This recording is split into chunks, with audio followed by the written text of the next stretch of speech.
Ready.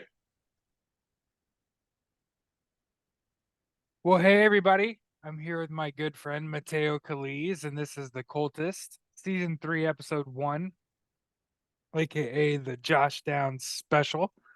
Yeah, Um, we were between that and Pat McAfee, right? right. Discussing. I believe the past 2 years it was a Pat McAfee episode. So now, we're switching it around, focusing on Yeah, the future. We're going with, Josh Downs, the slot receiver. Great piece for the Colts. Had an amazing rookie year. yeah, he Had did. the leaping catch, I Acclimated. believe, was against the Patriots to seal the game, and it's always nice beating New England. So yeah, hopefully, with Richardson in the mix, he has, another great sophomore year. Absolutely. Glad to be back. We took about a month off. Mateo went on a life-changing trip and is back with us. And so yeah, we'll start off our third season here of our podcast. I was kind of talking about the Colts first, right? The the Coltist is a two sport podcast, right? I am a football coach here in Indianapolis, Indiana. I also coach basketball and track and field. So we're trying to encourage a multi sport lifestyle, and I even record a podcast that covers the NBA and NFL. Specifically the Indianapolis Colts and Indiana Pacers. So if you find that stuff interesting, you might give us a listen. I was kind of thinking about the how all this started for the Colts this offseason, and right before we went live here to record, I'd said, it all kind of started when they franchise tagged Michael Pittman.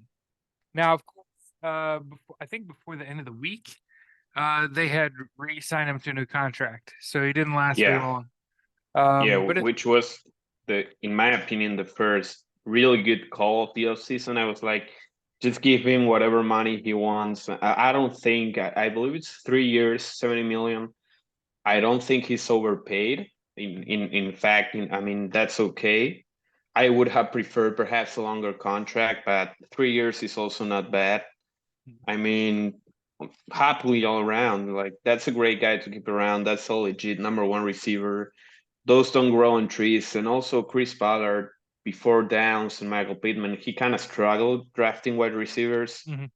So, when you in fact manage to find someone who's so great and so other than being a talented receiver, he's just so professional, a great guy to have around in the locker room. I mean, really nice guy. Everyone likes him. Just, do what it takes to keep him around. Those are the guys you want in your building, leading your team. Absolutely. Speaking of which, I was really excited when they re-signed Grover Stewart. Obviously, I have a soft spot for happy people. Hmm. But yeah, Kenny Moore got re-signed. Love Kenny Moore. Rigoberto Sanchez, the punter, got re-signed. The backup center Jack Anderson got re-signed. Then obviously the no-brainer of the entire offseason in my eyes, the Colts extended Zaire Franklin after Yeah. he, I believe, was one of the NFL leaders in tackles. Yeah, I think Um, he was actually the leader, like the all around leader. Without, let me check. Also NFL. re-signed Taekwon Lewis, Trey I mean, Sermon. that's the most underrated signing. I love Tycoon Lewis. He was second, but yeah, right up there. And Tycoon Lewis, I love that re-signing. I love Tycoon Lewis. I think, in my opinion, he was the second best defensive lineman last year, other than DeForest Buckner. His numbers, pressuring quarterbacks were amazing. And he was, I mean, you remember, of course, but he was drafted, I believe, I don't know if it was the second or the third. And he was injured, most of his early playing career. He had Yeah. that, I remember it vividly, that game against Tennessee. I don't know if it was last year or the year before. Hmm. I mean, 2021, 2022.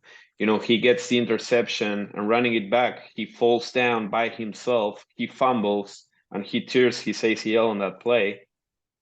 And, just some bad luck all around for him. So last year was actually his first playing the entire, 17 game season. He was really productive. Again, a great guy to have around. There are plenty of videos, with him joking around with Robert Stewart. So yeah, those are the guys you find it easy to root for. Like you find it easy to get behind them and cheer them on Sundays. Absolutely. Also, the Colts did add Raekwon Davis, 2 years, $14 million. The Dolphins defensive tackle. So for the record, Chris Ballard doing exactly what he told you he was going to do, and that was build his team through the trenches. You'll notice defensive ends, defensive tackles, offensive lines, backup centers, right? Pinner got re-signed, right? Daniel Pinner. So the Colts basically bringing everybody back for the next couple years anyway, pretty much everybody. Really investing in the team, in its keeping its core together, while they've got a quarterback on the cheap, right? So obviously one of the things we haven't even brought up because we haven't met Garner Minshew's gone, right? Uh, Yeah. Oh Colts yeah, that's the only Colts one I can think about we didn't resign. Now that you talk about it, that's the only one I can remember. Now he's going to get an opportunity to start. Good for him. But yeah, I mean, it's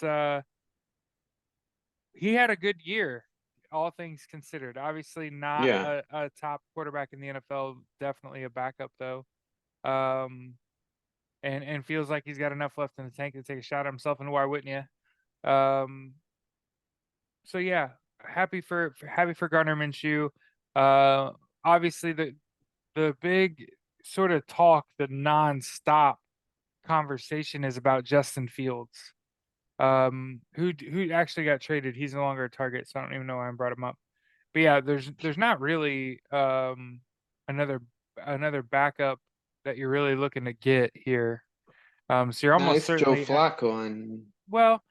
See, I Joe Flacco's good in my opinion for the mental aspect, but you got to think you add a quarterback in the draft, somebody that's yeah. like athletic along the lines of Anthony Yeah, Richardson that that you you could can try to yeah. develop. Um, and I say that because if the offensive line is healthy and playing well, Joe Flacco will be okay back there. But if that offensive line gets hurt, and then that's why Anthony Richardson goes down, Joe Flacco's like the last guy you want back there if they're not healthy. So Yeah. you gotta have an athlete to go to, in the event that just like it ain't Joe Flacco's week, baby. Because that's about how it works at this stage. Obviously you're on pins and needles hoping Anthony Richardson can maintain sort of Yeah, that he can stay healthy, yeah. the near Rocket Man status that he had last year. I mean, I'm still every now and then I think about a throw he made, and you're like, God, I can't wait to see him to get some laps. You know what I mean around the pool and really start to sling it. So I'm really excited. Obviously, none of these signings here was I like, oh, that was a bad deal or a bad signing. Certainly are not having. I would have made a joke about the Bears, but they did get like a 6th round draft pick for Justin Fields. It is crazy Yeah. to trade a starting quarterback and get a 6th round draft pick in exchange. I think it could become a fourth, so I just want to make sure I like tell the whole truth. But yeah, Yeah, it can become a fourth. I believe it's yeah, playing time based, but Russell Wilson is right there too. So I don't think I right. mean, if I'm the Steelers, perhaps what you're trying to do is first of all you're trying to check out what you have with Russell Wilson. Hmm. Perhaps if I were the Steelers, this is what I would do. I'd let Justin Fields sit for a year and try to rework him around, like build it, like tear it all down and build it back again. Yeah, Because whatever the Bears build with him, it does not work. right. So just give him a year to get settled into the city, to get the scheme right and what you're trying to get him to do. you can ride out this year with Russell Wilson, and if Wilson does well, you can perhaps get him for another year or so before Justin Fields is ready to, take the lead for your team. It's kind of way But yeah, I figured anything can it. happen. Russell Wilson, in my eyes, has 2 or 3 years left of being starter worthy quarterback in the NFL. And actually, along the lines of what you were saying, I actually think it might take a year or two for Justin Fields to get into a position to actually start and have a good outing in the NFL. Because it's not so much what you can do with your feet, it's what you can do with your brain at quarterback. And he didn't, like you said, whatever he was working on in Chicago, it just wasn't working. Um, Also want to point out when stuff is kind of new, you know what I mean, newsish. Apparently today, the Colts had a top 30 visit with Xavier Worthy from the University of Yeah. Texas, the wide receiver. Expected definitely a first round talent. This is fastest 40. Um, Ever. so you can imagine how exciting is the Colts offense potentially looking with a 10.0 relative athletic score quarterback. Basically Anthony Richardson is the best athletic prospect at quarterback ever. And then follow that up the next year by drafting the fastest wide receiver in history. And see if we can, make something happen out of that combination of people. So obviously, the big sort of news for if you're a Colts fan along the lines of this Xavier Worthy top 30 visit is, in my eyes, the Marvin Harrison Jr. Not participating in his pro day. And Yeah. also there was some rhyme and reason why, and it was um, Marvin Harrison Jr. met with like the top 9 teams that all were talking about drafting him in the first round. And he said, "Is there anything you're going to see at a pro day that's going to affect your opinion of me?" And they were like, "No." And so why would you even participate in the pro day? Why would you risk Yeah. getting injured? So let me put that on wax. There are people out there that have these what I call slavish tendencies. Okay. It's where you keep trying to say they should just be a slave, but it doesn't come out of your mouth that way. Right. Oh, I think he should work for free. Put his body at risk for nothing. It could affect his ability to get a job. See, that sounds slavish to me. And it drives Yeah. me up a wall when people try to take, where we're no longer talking about amateurism, right? This is an NFL podcast. These guys get paid, right? So when we're talking about somebody like Marvin Harrison Jr., who I fully expect when you watch him, you're like, that's a Hall of Fame wide receiver, right? If Yeah, definitely. if he's having conversations with GMs of NFL teams and he's got the stones to ask them, hey, does it matter if I do this work on my pro day? And them all say no, then he passed the eye test, right?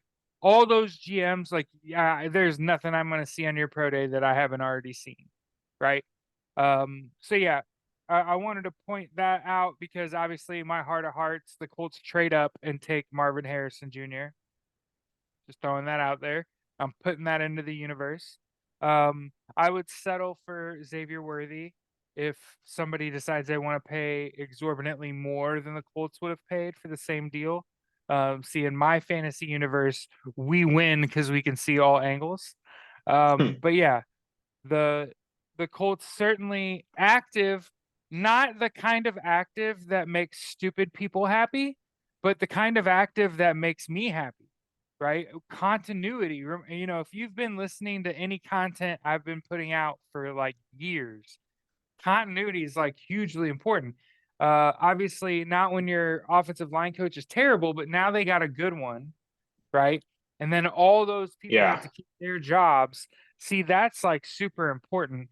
And yeah, so solidifying your offensive and defensive lines, and adding someone to your defensive line rotation before the draft is great. Obviously, we are sitting here. Uh, we're basically 5 weeks from the draft. 5 weeks from the draft. The end of April, 25th to the Yeah, it's 27th. 5-6, I believe. Yeah, so we're like 5 weeks from the draft. And like we said, Colts pick 15th. And so it is important that when we get on here to talk, that we're saying like, hey, top 30 visits, because I think you only get a certain number of those. And the Colts certainly talking to some receiver prospects. And who wouldn't? You got to figure the bubble burst eventually, right? I think the Colts are flush right now at wide receiver. I think they've got three guys that are starter worthy. And eventually, like an Alec Pierce, he's going to get injured. You're going to need to Yeah, replace him, right? And you only say that because he doesn't have the production that like a Michael Pittman has, where he's a solidified number one, right? And he didn't burst onto the scene quite like a Josh Downs, right? So you got to figure Pittman and Downs are going to stick. Who else are you going to stick in there, right? And that's think the Colts are thinking along the same lines as we are. Us laymen, we sit here and say, I think the Colts are bound to pick a receiver here early in this draft. Well, so are they. They're definitely thinking about it, and obviously, the beauty of being a Colts fan and having Chris Ballard as your GM is the Colts have a pretty good roster. And so you can kind of draft best player available. And again, yeah, that's ideal, is not being tied to a position when it's your turn to pick, right? Think about how much better your picks will be when it's just which which prospect could make the most difference on this team, right? That's a unique position to be in. Frequently, teams are either looking for a quarterback, right? Colts aren't looking for yeah, a quarterback, or they're replacing something like a pass rusher or a offensive tackle, right? And the Colts are in a spot where they don't have to do that. It's kind of whatever falls them. This feels very much like the Malik Hooker draft, if you remember how that kind of felt, yeah. where you're just like, what top 10 prospect somehow gets to 15? And I would be very happy with any number of people, obviously. So yeah, I think we beat the Colts to death here. Obviously, um, I'm happy. We will look back on this time and say that this was the good times. It really is. I really feel really good about the Colts, man. I really say it, and I feel really somber about it. But yeah, I really feel good about the Colts. Obviously, this is before any mandatory team activity. Uh, Yeah. before a down is played. We're here 5 weeks out from the draft, and I'm feeling good about it. But again, like we said, this is a two-sport podcast, brother. So we go switch gears if it's okay with you, and Yeah, let's talk about these Indiana Pacers who should win their basketball game tonight. They have played the yeah. Detroit Pistons. They kind of struggled against worse teams, so I'm just a little bit worried, just a tiny, a tiny bit. But yeah, like you said, they should win, and they have. I mean, if you look at their remaining schedule, it's not that hard, and they Mhm. should, realistically, perhaps say they should be winning at least seven of those, eight. I'm gonna be more, more demanding from them. They should win at least eight or nine those remaining games, which leaves them at, what is it, like 47 wins. And Yeah, 47 wins should be enough for the sixth seed, absolutely. because the Sixers' remaining schedule is kind of brutal. They face, the Magic. They have a game against the Thunder, the Cavs, the Clippers twice, Kings, Lakers, Suns. That's a tough remaining schedule. They are without. I don't know if Joel Embiid is back yet. Let me check. Joel Embiid. But yeah, they are without Joel Embiid. So hopefully the Pacers manage to lock up that sixth seed, because I don't Yeah, want to face either the Celtics or the Bucks in the first round. I think that's I don't see a way that the Pacers are beating either of those teams in a 7-game series. And I mean, but against the Cavaliers, it could happen. You know, a lot of things have to go right for us, but we might be able to pull that off. Yep. And while we're looking ahead, it kind of goes without saying, I wouldn't necessarily say I've put the kibosh on my hopes for the team this year. Um, but obviously the Colts had to put Ben Matherin had to have season-ending surgery. And I think if you don't have TJ McConnell, Ben Matherin is the runaway sixth man of the year. Okay. So now you're out Ben Matherin, right? It takes a little wind out of your backups, forces your starters to play a little longer, um, and to have to be more dependent on them to score the basketball, so that when Matherin gets out there, he's not playing catch up. Um, Yeah, he's not there to bail you out. So obviously, I would take any talk prior to the Matherin injury that I would have said, dude, I'd play anyone in a 7-game series. We could take them. Okay. They'll switch yeah, gears, whatever. Just get us to the playoffs. But without Ben Matherin, who is also like a bigger guy and a little more imposing, um, without Ben Matherin, I don't feel that oomph from the Pacers. So I'm kind of off that let me at them. We'll take anyone in a 7-game series. I kind of think the Pacers are fish food. Um, where I think it was before their last game, before that Cavs game where they got caught shorthanded and got beat. Um, they had like 15 games left, yeah, and the prevailing theory was if you can get to 42 wins, so 42 and 40, you make the playoffs. And they had 38 wins. So you only had to go like 4-11 to get that number. That was before Ben Matherin got injured. And so now I'm thinking, like, is this a 4-11 basketball team without Ben Matherin? Now, obviously, what's a terrible litmus test, and you were kind of speaking to that, is you're playing the Pistons. yeah, So tonight is not a good, like, if here's what I'd say. Tonight is not a good barometer for, are the Pacers good or bad? One, Detroit's terrible, and if the Pacers play to their potential, this is a game that's not close. You don't learn yeah. This anything. is a That game they should be winning by 25. You ain't learning nothing when you're doing that. Um, if they struggle against them, as like speaking to what you was talking about, where they play down to their opponent, if they're to do that or even to lose this game, Yeah, again, you're without Ben Matherin. I kind of am not really holding that against you. He does add a lot um to your team. So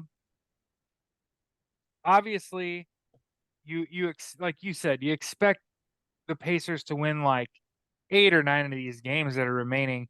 The reality is somebody's gonna have to step up in that second unit and really turn it on. And obviously today, super sad in my perspective. Tyrese Halliburton's getting interviewed in front of his locker,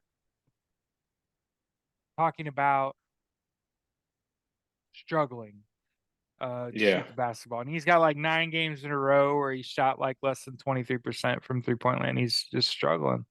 I personally think his shooting form is terrible, and he should yeah, fix that shit.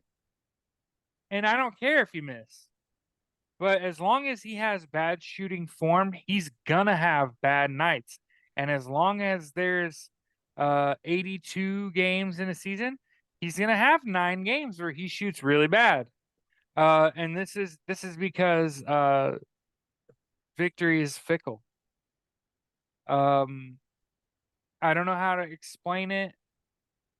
My whole life I played sports and got told you do it the right way, and when it works, you pat yourself on the back for doing it the right way. And if you can't do it the right way, not much sense in doing it because it's not going to mean much for you, Yeah. right? Well, all I'll say is this, and it's kind of one of those mic drop situations. If Halliburton is unable to get the Pacers into the playoffs, how long until they start singing "Fix Your Shot," right? Like you could fix that in an off season, and you probably would Yeah. never have a shooting slump like this. Why? Why? Because nobody can coach him. Nobody can fix whatever yips he's got going on because his shot looks like a yip. It looks like an error. And I think about that when I hear him say that, he feels like a pawn and that he's just helping people pay their rent on DraftKings and shit like that. Um, Here's what's crazy about making comments like that. The house wins.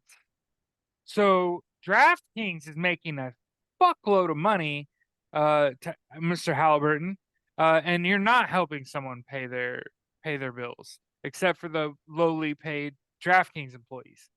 Yeah. So what's unfortunate about that situation, it being a little hollow, is like it's not like people are good at gambling, right?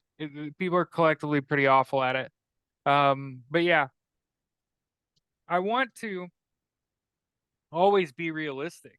We're talking about the Pacers, right?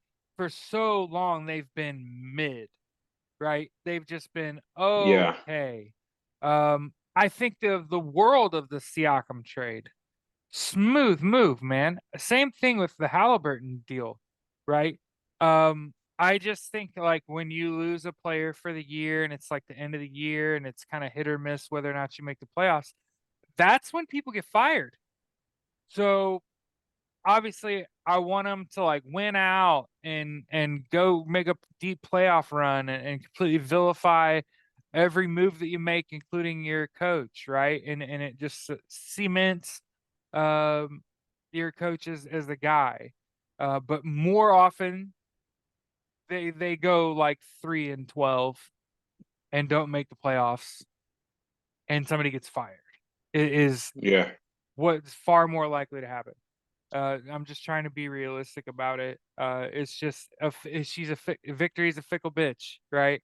Victory, the Greek goddess. Come on, that was kind of funny. So yeah, Yeah. obviously it's been one of those weird seasons too, because like when everybody's healthy, Pacers are clicking, they look really good, but then Halliburton's dinged up, Matherin gets hurt, um, Jalen Smith was hurt for a while, right? It's just it's like everybody was there, but not all at the same time and not all healthy, right? And and Yeah. and that's sort of, when it comes down to like who won the championship and who lost out in the first round of playoffs, naturally the team that has all of its players healthy and playing at tournament time and they make it to the playoffs, they tend to win, right? And they're going to beat the teams that like are playing guys that didn't get a lot of minutes because they're dinged up, right?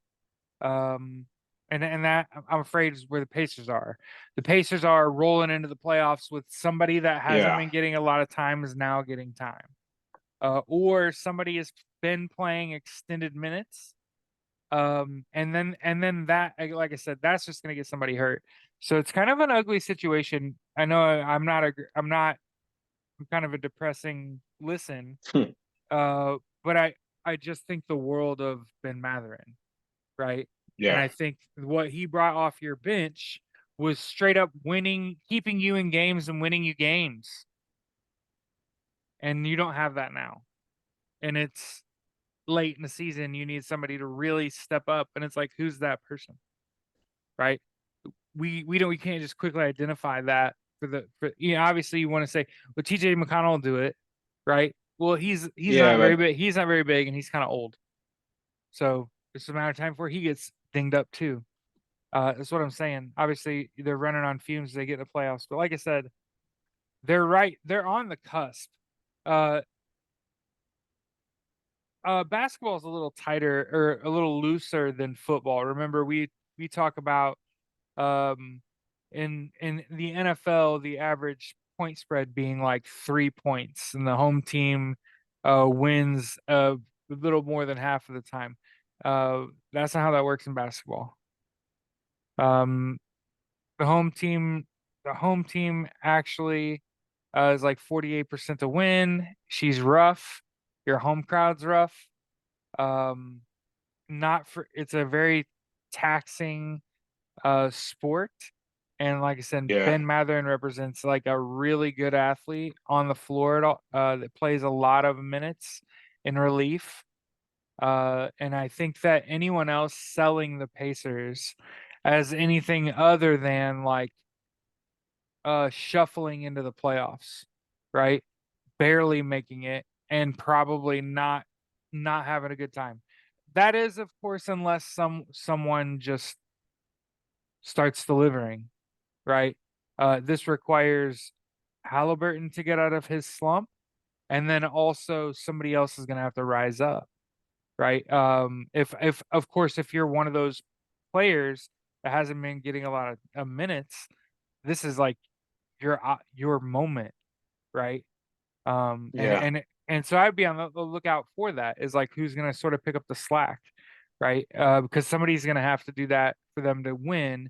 And you can generally tell if they've got enough, right? And you're gonna and like I said, I wouldn't take tonight as too much of of a barometer game, just because, like I said, it's Detroit, right? You never really you're getting a mixed bag, right? You don't really know.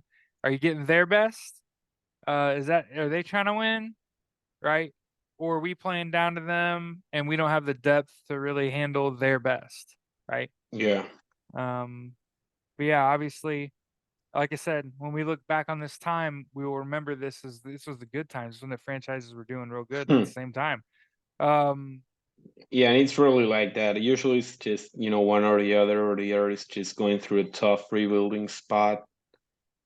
what- And yeah, hopefully I mean, I believe the playoff what start like at the same time the draft is, or is it, a bit earlier? I Yeah. want to say it's like the week playoffs start like the week after the regular season Oh yeah. ends. So, Yeah, the NBA playoff will start April 20. oh yeah, It's so right around the corner of so the yeah. basically playoffs start on Saturday, right? And then the next Thursday, Friday starts the draft. So so they're within a week of each other starting. That's interesting. Making that off season full. Like I said, I'm just happy being a Colts fan. The Colts aren't making any dumb moves. They re-signed a lot of people that you'd be like they would just go start somewhere else. Obviously we're still kind of waiting on Blackman and trying to figure out, Yeah. are we going to re-sign him, or is he going to sign? He had a visit with the Bills. And the Bills Um, signed the other safety. oh, so that opens a So door for him to re-sign, yeah, I mean it makes the most sense for him to remain with the team.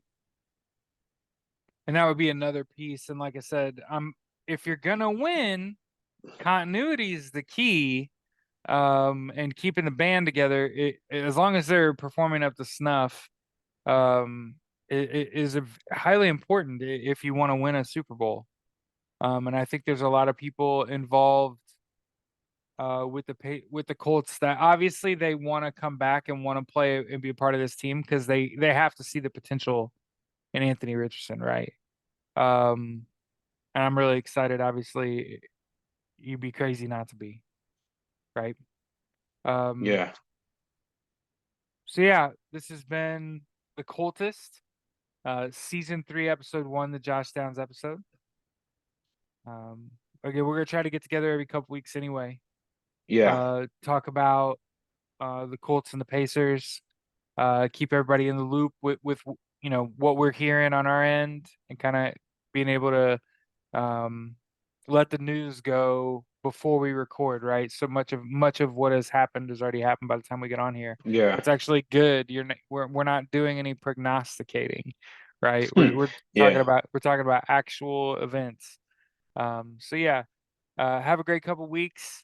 Enjoy the start of spring. At least here where I am, it's the start of spring. I don't know how it Yeah. is Here there. it's we're just starting with winter. Just starting in winter. Oh, with fall. Yeah, it's fall and then winter. Okay, okay. So It's the yeah, other way around it's the here. other way around. Yeah. So yeah, we're just sliding into spring. It actually snowed the last couple days after being like really warm. So obviously we're kind of uh a rickety boat on our way to spring, right? But yeah, have a great couple weeks. Stay safe out there, and we'll see you the next episode. Okay. Yeah.